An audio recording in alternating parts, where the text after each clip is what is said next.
this is even recording. Just quick review of the Netflix movie How It Ends.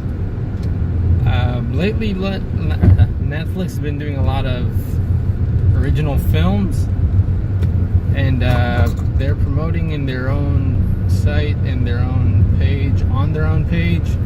Not as much TV advertisement, but you get the point. I want to like their movies. They look like they're trying, but this one isn't that good. I'll try to summarize, but in short, it just felt like they thought they had more time, and then once they got to the last few weeks, they're like, shit guys, we really got to wrap it up. I mean, we got 2 weeks. And then everyone just cut corners and slapped whatever they had together. They took all the footage they had, and they're like, well, we don't have this story arc, and we don't have this, we don't have that. They're like, doesn't matter, just let's get it in editing. I mean, the main character has his plot, but none of this makes any sense. Like, the dad feels like a significant character in the beginning, and it feels like just them two. But he dies somewhere in the middle. Oh, spoilers. Sorry, guys. Spoilers. He dies, and no one cares. Like, the main character don't care. He hasn't bonded with him as much as you thought he would. He just lights up.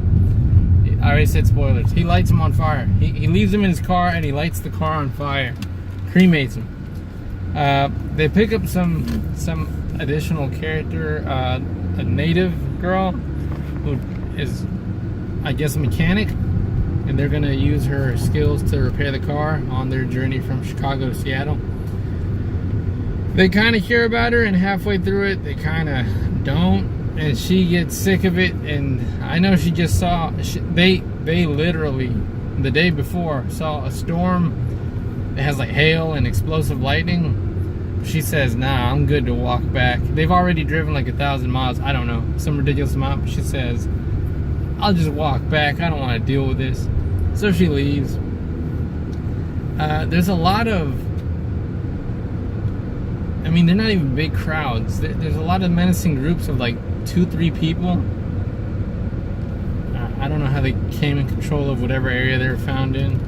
I don't know what maps they're using.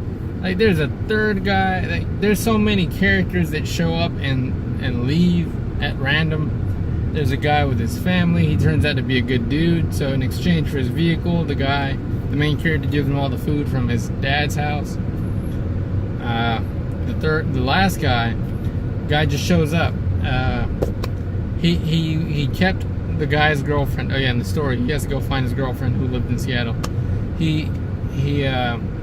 This last character to show up, he has a cabin in the woods where he and the main character's girlfriend are staying safe up until the main character shows up. Nothing had happened. I mean, nothing had happened. They were just chilling up there in the mountaintops. By the way, she's a terrible judge of character. The guy looks shady from the beginning. I mean, he is weird, and like personality-wise, just you can tell there's something off. And she just had no problem with it. I know the world's ending. I know, like, you take what you can get. But, I mean, after, I don't know, 4-5 days, I'm sure she could have told. She would be able to tell. This guy is scheming. He's up to something. If she didn't, she's a doofus. Also, the main character is a dick. Who saw that coming? And he's stupid. He falls for, like, the same trap twice. He's like, oh, man, let me get out and help some people. Oh no, they're gonna mug me. I don't know. Let's do this again. His girlfriend isn't very... But he's a dick, though. Like, this guy, sure, he's shady. And I don't know. Maybe consider this a contradiction on myself. But this shady guy just lets you in. And like the first night, he's just naturally tense on him. Like, he has an attitude toward him. Like, fuck this guy.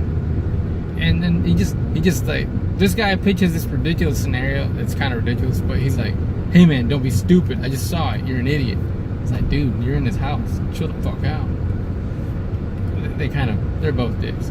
And then, to summarize, like, The ending is so, I don't know what that movie was. The exorcism of like some lady. They have her in Italy. The example is that there's this whole story, and instead of elaborating, it just ends. It just ends. Like the ending to this movie, they could have gotten caught by the storm. That would have been a better ending. The fact that they outran the storm makes you think that there's going to be more story. There isn't. They outrun the storm. As soon as they've outrun the storm, the movie ends. I was like, what a terrible ending. It's like they had so much more they wanted to say, but they didn't. They just roll credits. I'm like, ain't that some shit? If you were gonna end the movie there, you might as well just kill them. It would have gotten, I don't know, it would have felt more fulfilling. I don't know.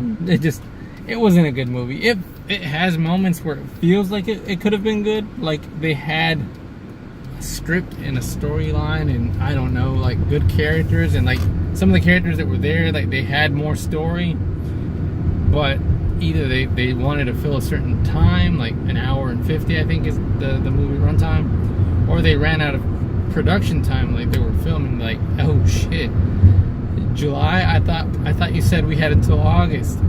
I don't know. You'll enjoy watching it even if it's just to criticize the bad in it. It's not an awful movie. Also, it's on Netflix, so you don't, I mean, other than the membership, you're not paying for it. Overall though, it needs some work. Get to it, Netflix. Another one crashes and burns. Thanks for watching.